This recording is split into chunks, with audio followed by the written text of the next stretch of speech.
نن په ټوله دنیا باندې وګرځه، په ټوله دنیا کې به تاته د تورات حافظ میلاو نشي. نن په ټوله دنیا کې وګرځه، د انجیل حافظ به میلاو نشي. نن په ټوله دنیا کې وګرځه، د زبور حافظ به پیدا نشي. الحمدلله ثم الحمدلله. نن زما عده پندو کوڅه په کوڅه باندې، کور په کور باندې، محله په محله باندې، ضلع په ضلع باندې، ملک په ملک باندې، په هر دنیا کې په هر ګوټ کې به دا د حافظ قرآن میلاوي. زما عده پندو دا قرآن مجید دی.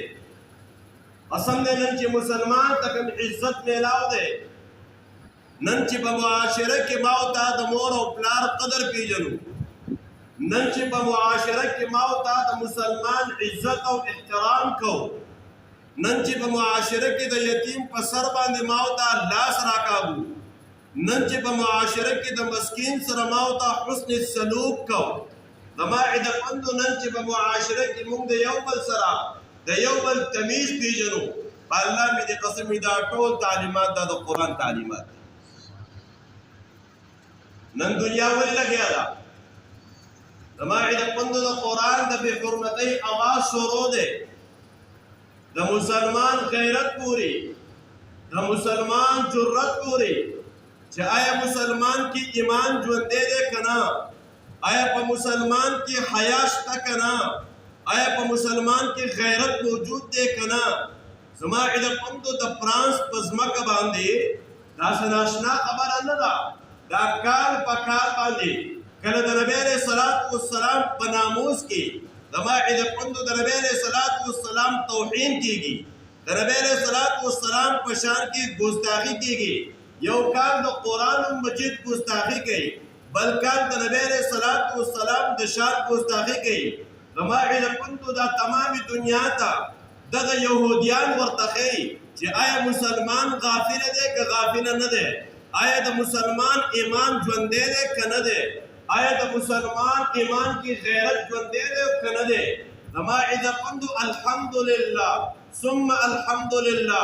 نن عالمي دنیا کې تاسو ولیدل، د ترک په سرزمین باندې تاسو د میډیا په ذریعه باندې ولیدل، د ایشیا کې زما عده پندو مسلمانان راووتل، د پاکستان په سرزمین باندې مسلمانان راووتل، عالمی دنیا ته وښودل.